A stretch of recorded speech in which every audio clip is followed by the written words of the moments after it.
Fine. Then I'm gonna do the bare minimum. And you know what? And I'm not doing that extra thing, and I'm saying no to this because I'm only working until 5 on the dot, and you won't see me doing any extra talking to anyone. You're not gonna see that because I'm just your employee and you don't value me. Hey guys, welcome back to You Seem Normal. I am gonna talk a little bit about the workplace cycle I get stuck into and get overthinking about as a person with OCPD. OCPD stands for obsessive compulsive personality disorder, and the P in there is very important because it does distinguish it from OCD, which is obsessive compulsive disorder, which is far more common, and it's also an anxiety disorder, whereas OCPD is a personality disorder. Now you can read up on what that means. I think there is a bit of humor and sadness in the fact that we're calling people's personalities disordered, but that's kind of the MO of the DSM. With that being said, OCPD manifests in a lot of different ways in the workplace, and it has been coming for me in terms of this project, this certain project at work that I've talked about on the channel multiple times. I talked about it in a video called like working with difficult people. I've talked about it in a video called being too intense at work. I'll link those videos down below if you're interested. I don't really go into the tea. I just kind of go into my like feelings and struggles, if that makes sense. It's not a story time or anything like that. The cycle I get into is, say I burst at the seams. Let's say I burst at the seams. I'm actually gonna write this down because I feel like this could be helpful. When I come out of that burst, when everything, I've picked up the emotional pieces of the burst, I've tried to re-put together some maybe relationships that were like slightly fractured or there's a slight crack in them. You know, I've done all this stuff. I'm back and I'm actually refreshed at work. I'm refreshed and I'm ready to go, and I've got a new perspective, and it took and I'm starting here for a reason. It took a long time to get back there, but there's the start of the cycle. I'm just gonna call the start of the cycle as, it could be anywhere, right? Because it's a cycle, but I'm just gonna call it as I'm renewed and I'm in work and I've got a good mindset. So that kind of, so like a bursting at the seams, if you will, a fit, which doesn't mean it's public. It doesn't mean it's several days long. Could be either of those things. Just what I'm calling a fit, and like kind of like a boil over, like everything's boiled over. After that happens, somehow I have renewed perspective. Like, first of all, I'm still alive. I'm still employed. Sometimes it's curious as to how, but I'm like ready to be back at it with some new differing perspective that allows me to like get through the day. I feel motivated and I feel like I'm in a better mood and I feel like I can handle things that come my way. So let's say that this happens. I'd love to track this. I don't. Let's say that happens in the span of like 3 weeks. I can sort of remain in that mood, right? But then let's call it, and this is kind of arbitrary times because it could differ, but let's call it week 4. And I don't know what happens, but things start to kind of slip, because let's say I'm in a good mood. That doesn't mean I was addressing everything as it comes up. It probably means I'm maybe people pleasing, or I'm still maybe expressing thoughts, but I'm doing it so positively that maybe they're not coming across as like how dire the situation is for me. Like, so for example, if I'm in a good mood and I say, you know, to my supervisor, I'm in a good mood, so I can say it well. I'm not feeling like I have enough time to do my job right now. I don't know if there's a potential solution around that. Your supervisor is going to perceive that differently than if you come in there close to tears and say, this isn't working here. It's going to be perceived differently because, one, you almost seem fine. You seem fine. You seem like everything's handled.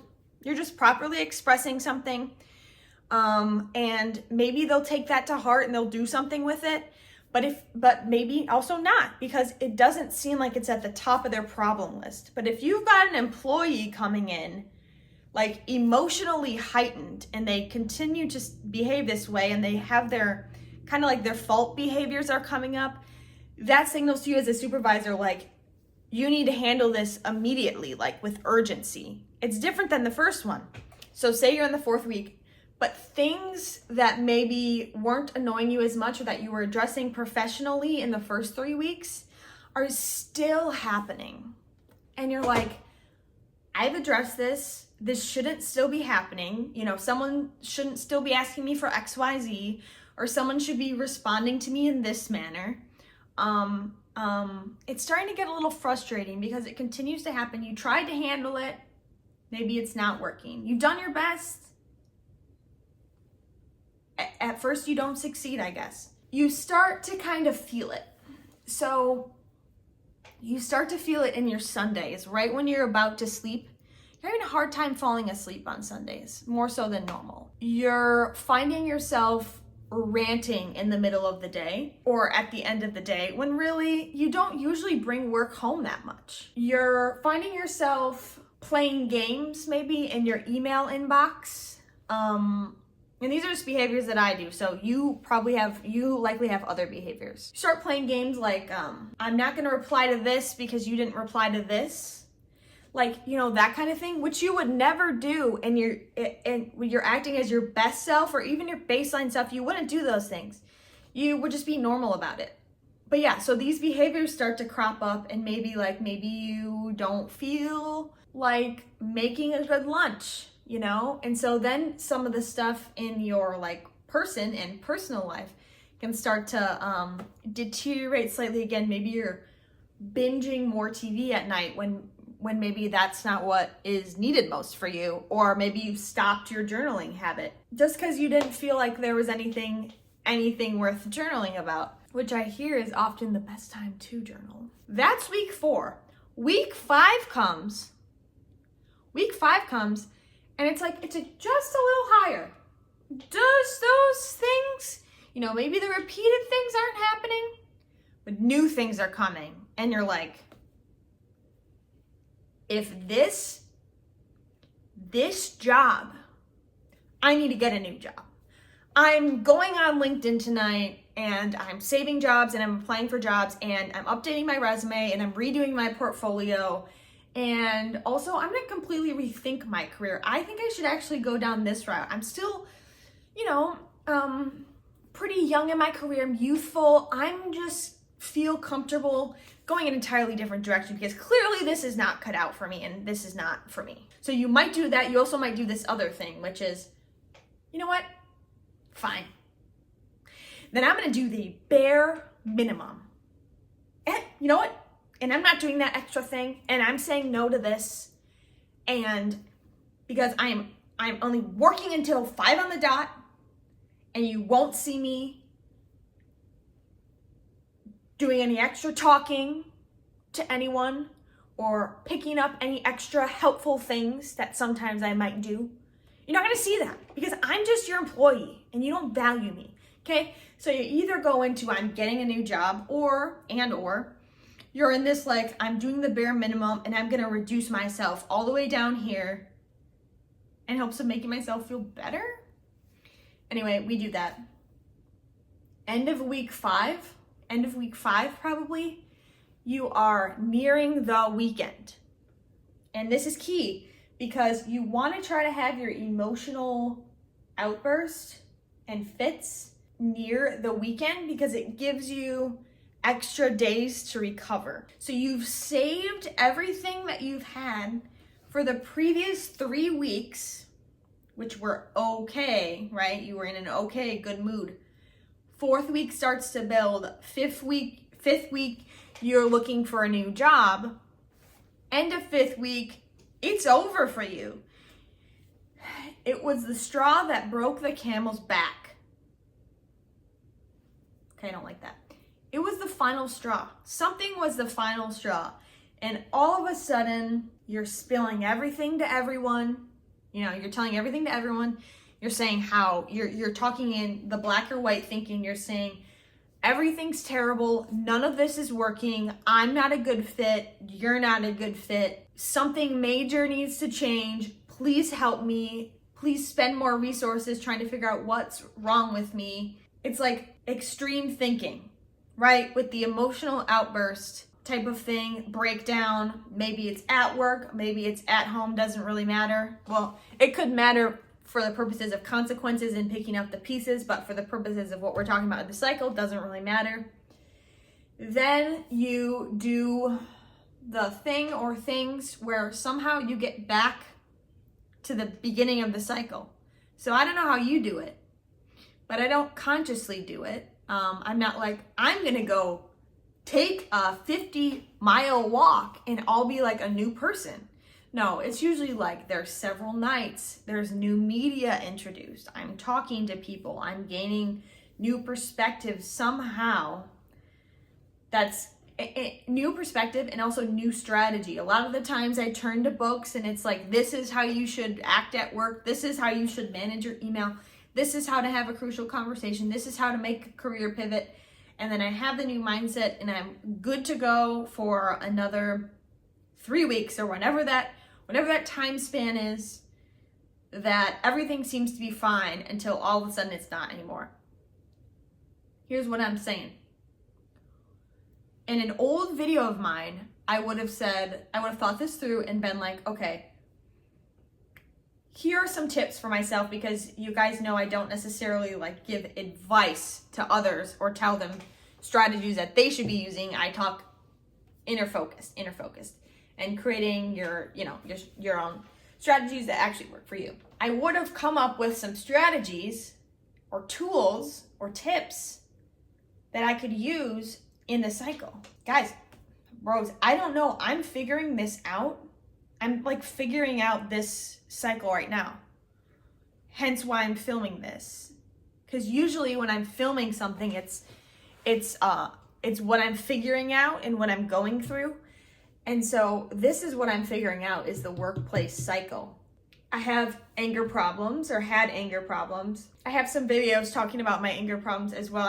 I'll link those below. The importance of understanding the biological process of anger and the anger cycle, I don't know if that's what it's called, is that there are so many intervention points within the cycle, like biologically and physiologically, that you can stop it. If you can't stop it straight away, there's still other chances that you can stop the anger cycle from continuing and getting to the last point where there are severe consequences, right? So it minimizes the harm. This is the same type of idea with something called behavioral chain analysis, which is recommended that you would do with a professional, yet you can also do this. It's just like they have a little more insight. I don't think it's going to make you too emotional necessarily. Like, I don't know if that's the problem, but they have insight and they can tell you where the breaks are. So let me explain. Behavioral chain analysis is when you write down the whole situation of the outburst, step for step, what's happening, what happens, what are the thoughts happening, this could be general, what it generally looks like for you. It could be a really specific incident, which I also think if it's a specific incident, maybe that's why they should also be a professional, because it could be traumatic reliving that. So I take back what I previously said. So you're writing down the thoughts, you're writing down the behaviors you're doing, you're writing down if there's anything physiological. So if like your heart's pounding in your ears, or maybe it's still pounding in your chest, or maybe your breath is getting shallow, writing literally all of that down. And then what you do is you can analyze the chain of behaviors, which is where the name comes from. And you can say, okay, well, if I get to this point next time, because there will be a next time, whether it gets to the end point or not, you will have a next time when you have this emotion. When you get to that point, what can I do there? I made it this far. I've got the heavy breathing or the shallow breathing or whatever. Okay, well, as soon as I have that, I'm gonna go do this. Like that, it triggers it in your brain. Oh, okay, blah, blah, blah. And then I go over here, and you've already put a stop and a pause in the rest of the chain. And those seconds, especially when you have anger problems, those seconds mean like they mean so much. They mean so much. They're not just seconds anymore, you know? So what I'm doing with the video is actually trying to see my workplace cycle and see, like, it's more macro than just a specific incident of like, I got angry at the stop sign. This is macro, like this is in a few months span and it happens every couple months. This is just how it goes. It's just a cycle. Is that okay with me? Am I okay to continue doing this cycle?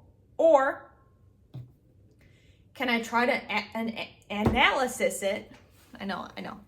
Can I try to analyze it so that it stops? And so if I'm looking at it, it's a lot easier said. If I'm looking at it and it always seems to be this common denominator, go there. Whatever that is, dig into that. If you watched this far, thank you so much for watching. I appreciate it. If you were interested in any of the things that I talked about in this video, like I said, I have them linked in the description box right now. So please feel free to keep watching there. And yeah, I'll see you next time. Okay, bye.